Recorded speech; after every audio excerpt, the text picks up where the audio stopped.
Hello everyone, welcome to वर्णवास बदल। My self Kishan Barnwal. और आज हम लोग रिफ्लेक्शन ऑफ लाइट यानी प्रकाश का परावर्तन का सेकेंड पार्ट कंप्लीट करेंगे। आपको पहले पार्ट में आप लोग प्रकाश का विवर्तन तक कंप्लीट किए थे। इस वीडियो में अगर आपको कोई प्रॉब्लम होगा तो आप हमें कमेंट कीजिएगा, हम आपको जल्द से जल्द रिप्लाई करेंगे। हाँ, अगर आपको ये वीडियो अच्छा लगेगा तो लाइक कीजिएगा, शेयर कीजिएगा और प्लीज़ इस चैनल को सब्सक्राइब कीजिएगा। तो चलिए वीडियो को स्टार्ट करते हैं। और इस लेसन के भी जितने भी नोट्स हैं आपको डिस्क्रिप्शन में पीडीएफ फाइल में मिल जाएगा, आप जाकर वहाँ से डाउनलोड कर सकते हैं और नोट कर लीजिएगा। देखो, अभी हम लोग एक टॉपिक पढ़ेंगे, प्रतिबिंब। ये क्या होता है बाबू? जब वस्तु से आने वाली प्रकाश की किरणें दर्पण से परावर्तन यानी परावर्तित होकर या तलों से अपवर्तन, जो सेकेंड से पढ़ाएंगे अपवर्तन क्या होता है, तो समझिए। जब वस्तु से आने वाली प्रकाश की किरणें दर्पण से परावर्तन या तलों से अपवर्तन के बाद जिस बिंदु पर मिलेगी, जिस बिंदु पर मिलती है या मिलती हुई प्रतीत होती है, उसको हम क्या कहते हैं बाबू? प्रतिबिंब कहते हैं। फिर सुनिए, जब वस्तु से आने वाली प्रकाश की किरणें दर्पण से परावर्तन या तलों से अपवर्तन के बाद जिस बिंदु पर मिलती है, जिस बिंदु पर मिलेगी या मिलती हुई प्रतीत होती है, क्या कहलाती है बाबू? प्रतिबिंब कहलाती है। देखिए बाबू, प्रतिबिंब दो प्रकार का होता है, वास्तविक प्रतिबिंब, काल्पनिक प्रतिबिंब। चलिए पढ़ते हैं। वास्तविक प्रतिबिंब वैसा प्रतिबिंब जिसे पर्दे पर प्राप्त कर सकते हैं, जिसे पर्दे पर प्राप्त कर सकते हैं वो क्या होता है बाबू? वास्तविक प्रतिबिंब होता है। जैसे हम बात करें सिनेमा पर्दे की, जो सिनेमा हॉल होता है उसमें जो पर्दा होता है उसमें कौन सा प्रतिबिंब बनता है बाबू? वास्तविक प्रतिबिंब बनता है। ठीक है बाबू। वैसे हम बात करें काल्पनिक प्रतिबिंब की, तो वैसा प्रतिबिंब जिसे पर्दे प्राप्त नहीं कर सकते हैं वो क्या होता है बाबू? आपका काल्पनिक प्रतिबिंब होता है। जैसे हम बात करें समतल दर्पण में हमारे चेहरे का प्रतिबिंब, जो समतल दर्पण मिरर जो होता है उसमें मेरे चेहरे का जो प्रतिबिंब होता है वो सब कौन सा प्रतिबिंब होता है वो? काल्पनिक प्रतिबिंब होता है। देखिए वो, इसकी जो परिभाषा होती है उसकी विशेषता होती है। ठीक है, तो वैसे इसकी भी दो चार विशेषता और है, इसकी दो चार विशेषता और चले जानते हैं। वास्तविक प्रतिबिंब, वास्तविक प्रतिबिंब की विशेषता क्या है कि यह हमेशा वास्तविक कटान से बनता है। यह किस कटान से बनता है बाबू? वास्तविक कटान से बनता है। यह अस्थायी होता है। ठीक है, ये पर्दे से बाहर निकल जाए। ठीक है, तो ये क्या होता है? अस्थायी होता है। और तीसरा बात, ये आपको उल्टा होता है। वास्तविक प्रतिबिंब कैसा होता है बाबू? उल्टा होता है। और आपको एक तो लिखवाई दी परिभाषा में कि इसे पर्दे पर उतारा जा सकता है। ठीक है, तो चलिए अब काल्पनिक बात है। काल्पनिक में यह रेखा के पीछे की ओर ले जाने पर बनता है। पहली विशेषता क्या है कि यह रेखा के पीछे की ओर ले जाने पर बनता है। ये कैसे होता है हम आगे पढ़ेंगे, बस इतना जानिए कि रेखा के पीछे की ओर ले जाने पर बनता है। सेकेंड चीज, यह अस्थायी होता है। ये कैसा होता है बाबू? यह अस्थायी होता है, यह सीधा होता है और इसे पर्दे पर प्राप्त नहीं किया जा सकता है। ठीक है, आई होप कि आपको वास्तविक प्रतिबिंब की विशेषता और काल्पनिक प्रतिबिंब की विशेषता समझ में आया होगा। अगर आपको प्रॉब्लम होता है तो आप हमें कमेंट कीजिए, हम आपका जल्द से जल्द रिप्लाई करेंगे। एक टॉपिक है वो किरण रेख। किरण रेख क्या होता है? प्रकाश की किरणों का पथ दर्शाने वाले चित्र को, प्रकाश की किरण का पथ दर्शाने वाले चित्र को, जो पथ दर्शाया जाता है उसको क्या होता है? किरण आरेख कहते हैं। चलिए आगे चलते हैं। चलिए बाबू, अगला क्वेश्चन बोलता है समतल सतह पर प्रकाश के परावर्तन के नियमों का उल्लेख करें। समतल सतह पर परावर्तन का नियम का उल्लेख करना है और आरेख पर परावर्तन तथा आपतन के कोणों को चिन्हित करना है। और इसमें आपतन को और परावर्तन को चिन्हित करना है। देखिए, ऐसा आपको फिगर बनवाए हुए हैं। ठीक है, लेकिन उसमें एक किरण दर्शाए थे। देखिए, अब हमको यहाँ पे थोड़ा सा हमको नोट का सहारा लेना पड़ेगा। देखिए, यहाँ पर हम लिखे हुए हैं कि समतल दर्पण के एम डैश के सामने रखी एक छोटी वस्तु ओ है। एम डैश एक आपको समतल दर्पण है, उसके सामने वस्तु क्या रखे हैं? ओ रखे हैं। देखिए, ओ से एक किरण ओ ए निकल रही है। क्या निकले वो? ओ ए। पहली बात जानिए, इससे हम लोग दो, यहाँ से ओ से तो बहुत सारी किरणें निकल सकती है, लेकिन हमको दो किरणों की आवश्यकता होगी प्रतिबिंब का पता लगाने के लिए। कितनी किरणों की आवश्यकता होगी? दो किरणों की आवश्यकता होगी प्रतिबिंब का पता लगाने के लिए। ठीक है, तो ओ से एक ओ ए किरण आई है और ये परावर्तित होकर कहाँ गई? ए एक्स पर हो गई। और ये आपको क्या बना रही है? आपतन को I1 बना रही है और परावर्तन को क्या बना रही है? R1।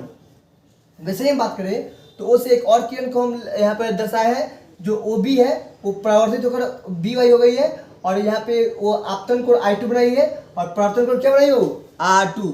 अब हम देख सकते हैं यहाँ पर जो ए एक्स और बी वाई है ये अपसरित हो रही है। क्या होगा? अपसरित फैल रही है, तो इधर तो मिलेगी नहीं। ठीक है, तो यहाँ पर देखिए, तो ये आँख है, यहाँ तो मिलेगी नहीं। ठीक है, तो ये आगे जाकर इसको हम पीछे की तरफ मिलाए यहाँ पर आई, और आई है हमारा क्या बाबू? प्रतिबिंब है। क्या बाबू? प्रतिबिंब। फिर लास्ट में हम लोग लिखे हैं, अब जब परावर्तित किरणें एक्स और बी वाई स्थिति ई पर व्यक्ति की आंख में प्रवेश करती है। देखिए, ये कहाँ प्रवेश कर रही है? वो आंख में प्रवेश कर रही है। आंख प्रकाश की किरणों को सीधी रेखा की दिशा में देखती है। किरणों कहाँ देखती है? सीधी रेखा में देखती है। और सीधी रेखा में देखते समय क्या होता है? जिससे परावर्तित किरणें उसमें प्रवेश करती है, इसलिए स्थिति ई से दर्पण में देख रहा व्यक्ति परावर्तित किरणों को देखता है। यहाँ से हम लोग किसको देखते हैं? परावर्तित किरणें। हम क्या देखते हैं? प्रतिबिंब को देखते हैं। आई होप कि समझ में आया होगा। अगर कोई प्रॉब्लम हो तो आप हमको कमेंट कीजिएगा, आपको जल्द से जल्द रिप्लाई करेंगे। और इसके जितने भी नोट्स हैं आपको डिस्क्रिप्शन में मिल जाएंगे, आप जाकर पहले उसे नोट कर लीजिएगा, तब आपको अच्छी तरह से समझ में आएगा। चलिए आगे चलते हैं। चलिए समतल दर्पण की विशेषता जानते हैं। समतल दर्पण की विशेषता में पहला नंबर लिखे हम पॉइंट बाबू कि यह आभासी यानी यह काल्पनिक होता है। कैसा होता है बाबू? काल्पनिक होता है, इसे पर्दे पर प्राप्त नहीं कर सकते हैं। पहला पॉइंट, यह काल्पनिक होता है और इसे पर्दे प्राप्त नहीं कर सकते। दूसरा पॉइंट लिखे हैं कि इसमें बना प्रतिबिंब सीधा होता है। कैसा होता है बाबू? इसमें बना प्रतिबिंब कैसा होता है? एकदम सीधा होगा। समतल दर्पण में बना प्रतिबिंब कैसा होता है बाबू? सीधा होता है। इसमें थर्ड पॉइंट लिखे समतल दर्पण में प्रतिबिंब भी वस्तु के आकार का होता है। जो प्रतिबिंब होता है वो किसके आकार का होता है? वस्तु का आकार। अगर वस्तु जो है 5 फीट का है तो प्रतिबिंब कितने फीट का होगा? 5 फीट का, ना कि 7 फीट का हो जाए। ठीक है। और एक बात और, इसमें लिखे समतल दर्पण द्वारा बना प्रतिबिंब दर्पण के पीछे उतनी दूरी पर होता है जितनी दूरी पर वस्तु दर्पण के सामने। मान लीजिए कि आईना से अगर हम 2 फीट की दूरी पर है तो मेरा प्रतिबिंब कितने फीट की दूरी पर हो? 2 फीट, ना कि 5 फीट की दूरी पर चल जाएगा। और ये जो एक लास्ट पॉइंट इसमें लिखे हैं, समतल दर्पण में बना प्रतिबिंब पार्श्व रूप प्रतिलोमित होगा। इसका एक टॉपिक है, बताएंगे, लेकिन बस इतना जानिए कि पार्श्व रूप प्रतिलोमित, इसका मतलब क्या होगा? कि अगर मान लीजिए हम आर ऐसे लिखते हैं तो दर्पण में कुछ ऐसा दिखाई देगा। ठीक है। आर ऐसे लिखिए तो कैसा दिखाई देगा? ऐसा दिखाई। ठीक है। ये होता है आपका पार्श्व रूप प्रतिलोमित। इसके बारे में और भी डिस्कशन करेंगे। चलिए आगे चलते हैं। चलिए 20 नंबर क्वेश्चन है वो समतल दर्पण का उपयोग लिखना है। समतल दर्पण पहले तो आप तो एक तो जानते होंगे, समतल दर्पण का उपयोग अपने आप को देखने के लिए, मतलब हम लोग अपने आप को, खुद को, चेहरे को देखते हैं कितना सुंदर है कितना सुंदर नहीं है। ठीक है। तो इसके लिए हम लोग उपयोग करते हैं। दूसरा लिखे हैं इसमें कि कुछ दुकानों की भीतरी दीवारों को उन्हें बड़ा दिखाने के लिए, कुछ दुकान होता है उसको कोई चीज़ को बड़ा दिखाने के लिए किसका यूज करते हैं बाबू? समतल दर्पण का उपयोग करते हैं। थर्ड लिखे बाबू, समतल दर्पण कुछ व्यस्त मार्गों के अंधे मोड़ों पर लगाया जाता है ताकि चालकों को दूसरी ओर से आ रही गाड़ियाँ दिखाई दे। मान लीजिए कि हमको यहाँ से बहुत सारा रास्ता है। ठीक है। यहाँ पर लगा देंगे तो यहाँ से जितनी गाड़ियाँ हैं वो हमें आती हुई दिखाई दे। ठीक है। अंधे मोड़ क्या नहीं है, बहुत सारे व्यस्त मार्ग जो होते हैं ना बाबू, उसी को अंधा मोड़ बोलते हैं। ठीक है। तो वहाँ पे मिरर लगा देने से क्या होता है कि आगे से जो वस्तु आएगी, जो भी कार आएगी, बाइक आएगी, वो हमें दिखाई देगी। और एक लास्ट पॉइंट लिखे हैं कि इसका उपयोग परिदर्शियों यानी पेरिस्कोप में भी किया जाता है। चलिए आगे चलते हैं। अब देखिए एक बहुत बड़ा टॉपिक पढ़ना है हम लोग, पार्श्व परिवर्तन, जिसको इंग्लिश में लैटरल इन्वर्जन बोलते हैं। ये होता है क्या हो, जब वस्तु को समतल दर्पण के सामने रखते हैं, जब समतल दर्पण के सामने रखते हैं तो क्या होता है बाबू कि वस्तु का दायां पार्श्व, दायां भाग बायां प्रतीत होगा, बायां भाग दायां प्रतीत होगा। इसी को ये वस्तु और उसके दर्पण प्रतिबिंब के पार्श्व का ये परिवर्तन, ये पार्श्व का जो परिवर्तन होता है, जब दायां बायां दिखाता है, बायां दायां दिखाता है, इसी परिवर्तन क्या होता है? पार्श्व परिवर्तन कहते हैं। अगर कोई प्रॉब्लम तो आप हम कमेंट कीजिए, हम आपका जल्द से जल्द रिप्लाई करेंगे। चलिए बाबू, आज हमको इस लेसन का बहुत बढ़िया टॉपिक पढ़ना है, गोले दर्पण। ये क्या होता है? वैसा दर्पण जिसका परावर्तक सतह किसी खोखले गोले का एक भाग। परावर्तक सतह क्या होता है? जैसे प्रकाश परावर्तित होता है, तो मतलब वैसा दर्पण जिसका परावर्तक सतह किसी खोखले गोले, खोखला होता है ना, फुटबॉल देखिए उसके अंदर का खोखला होता है। ठीक है। तो वैसा दर्पण जिसका परावर्तक सतह किसी खोखले गोले का एक भाग हो, आगे वाला भाग हो या पीछे वाला भाग हो, तो क्या था? गोले दर्पण कहलाता है। फिर सुनिए, वैसा दर्पण जिसका परावर्तक सतह किसी खोखले गोले का एक भाग हो, क्या कहलाता है बाबू? गोले दर्पण कहलाता है। यह 2 प्रकार का होता है, अवतल दर्पण कॉन्केव मिरर और उत्तल दर्पण कॉन्वेक्स मिरर। अवतल दर्पण के बारे में जानते हैं, वैसा दर्पण जिसका परावर्तक सतह अंदर की ओर, देखिए यहाँ से प्रकाश परावर्तित होगा, ये अंदर की ओर दर्शा हुआ है, कितना दर्शा हुआ? अंदर की ओर। ठीक है। तो ये क्या कहलाएगा? अवतल दर्पण कहलाएगा। वैसा दर्पण जिसका परावर्तक सतह अंदर की ओर दर्शा हुआ हो, वो क्या होता है? वो अवतल दर्पण। और वैसा दर्पण जिसका परावर्तक सतह बाहर की ओर उभरा हुआ हो, देखिए बाहर की ओर उभरा हुआ है, ऐसे उभरा हुआ है, तो ये क्या कहलाएगा? उत्तल दर्पण। फिर सुनिए, वैसा दर्पण जिसका परावर्तक सतह अंदर की ओर धंसा हुआ हो, अवतल, और वैसा दर्पण जिसका परावर्तक सतह बाहर की ओर उभरा हुआ हो, वो क्या होता है बाबू? उत्तल दर्पण कहलाता है। चलिए बाबू, अब इन दोनों दर्पण से रिलेटेड कुछ टॉपिक्स पढ़ने समझते हैं। पहले पढ़ना ध्रुव, इसमें आपका अवतल है। पहले बताइए कौन सा फिगर है? देखिए अंदर की ओर धंसा हुआ है तो क्या है? अवतल है। ठीक है। तो इसमें ध्रुव होगा, आपका मुख्य अक्ष होगा, आपका फोकस होगा, फोकस त्रिज्या, वक्ता त्रिज्या, वक्ता केंद्र, बहुत सा टॉपिक है। चलिए जानते हैं। पहले ध्रुव क्या होता है? किसी दर्पण के परावर्तक सतह का मध्य बिंदु को दर्पण का ध्रुव कहते हैं। परावर्तक सतह है, इसका जो मध्य बिंदु होगा वो क्या होगा? आपका ध्रुव। और ध्रुव को सूचित करते हैं पी से। किसे कहते हैं बाबू? पी से। दर्पण का जो मध्य बिंदु होता है वो अवतल हो या उत्तल हो, ठीक है, वो क्या होता है बाबू? ध्रुव होता है।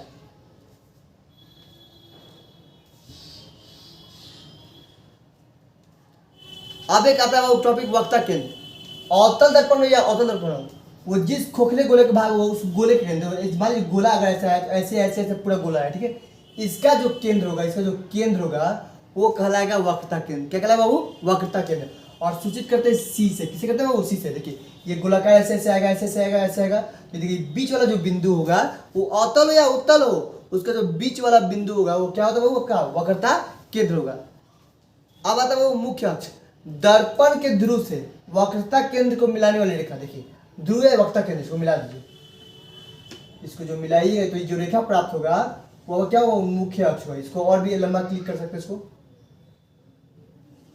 ये क्या होगा? वो आपका मुख्य अक्ष है। तो ठीक है, दर्पण का जो मध्य बिंदु है वो क्या होगा? ध्रुव हो गया। अवतल या उत्तल हो, जिस खोखले गोले का भाग होता है उस गोले का केंद्र क्या कहता है? वक्रता केंद्र कहता है। दर्पण के वक्रता केंद्र और ध्रुव से मिलाने जो रेखा होती है वो क्या होता है? मुख्य अक्ष होती है। क्या होती है बाबू? मुख्य अक्ष होती है। अब आता है बाबू फोकस। फोकस क्या होता है बाबू?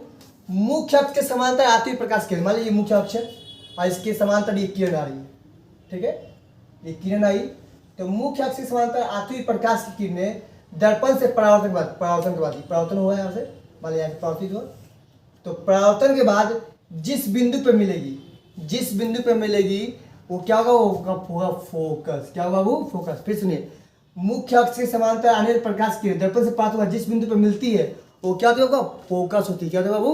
फोकस। चलिए आगे जानते हैं। और तो देखियो अभी हम लोग जान लिए फोकस के बारे में कि मुख्य अक्ष के समांतर आती हुई प्रकाश की किरणें, मुख्य अक्ष के समांतर आती हुई प्रकाश की किरणें दर्पण से प्राप्त हुआ जिस बिंदु पर मिलती है प्रतीत होती है वो क्या होती है बाबू? फोकस होती है। ये क्यों फिर से बताएं? तो देखिए अब आपको आता है फोकस दूरी क्या होता है। तो दर्पण के ध्रुव से फोकस बिंदु के बीच की दूरी को, इसके बीच की दूरी को बोलते हैं फोकस दूरी। क्या बोलते हैं बाबू? फोकस दूरी बोलते हैं। इसके बीच की दूरी क्या बोलते हैं? फोकस दूरी बोलते हैं। दर्पण के ध्रुव और फोकस बिंदु के बीच की दूरी क्या बोलते हैं? फोकस दूरी बोलते हैं। ऐसे छोटा वाला जो एफ होता है उससे सूचित करते हैं। चलिए आगे जानते हैं। अब एक और टॉपिक है वक्रता त्रिज्या। वक्रता त्रिज्या क्या है बाबू? कि दर्पण के ध्रुव और वक्रता केंद्र के बीच की दूरी को, यहाँ से लेकर और यहाँ तक की दूरी को, ठीक है, ये तो टेढ़ा हो गया, ठीक है, इसके बीच की जो दूरी होगी उसे क्या बोलते हैं? वक्रता त्रिज्या बोलते हैं। क्या बोलते हैं बाबू? वक्रता त्रिज्या बोलते हैं। और बाबू इसको आर से सूचित करते हैं, कैपिटल आर से सूचित करते हैं, ठीक है। आपको बता दें कि वक्रता केंद्र और ध्रुव इसके बीच की जो दूरी होती है उसको आप वक्रता त्रिज्या बोलते हैं और सूचित किसे करते हैं? आर से। फिर से बता दें बाबू, इसके जितने भी नोट्स आपके डिस्क्रिप्शन में आप जाइए वहाँ से डाउनलोड कीजिए और उसको नोट कर लीजिए। एक आज आपको लास्ट टॉपिक पढ़ाएंगे द्वारक, ठीक है। द्वारक क्या होता है बाबू? दर्पण के परावर्तक सतह के क्षेत्र को, देखिए दर्पण परावर्तक सतह पूरा क्षेत्र है, इस क्षेत्र को बोलते हैं द्वारक। क्या होता है बाबू? द्वारक। आपको देखिए बाबू, आपको गोली दर्पण से रिलेटेड बहुत सारे टॉपिक क्लियर कर दिए हैं और इससे अब आगे और भी टॉपिक मिलेगा, तो आप इस वीडियो में आप पूरा पढ़िएगा।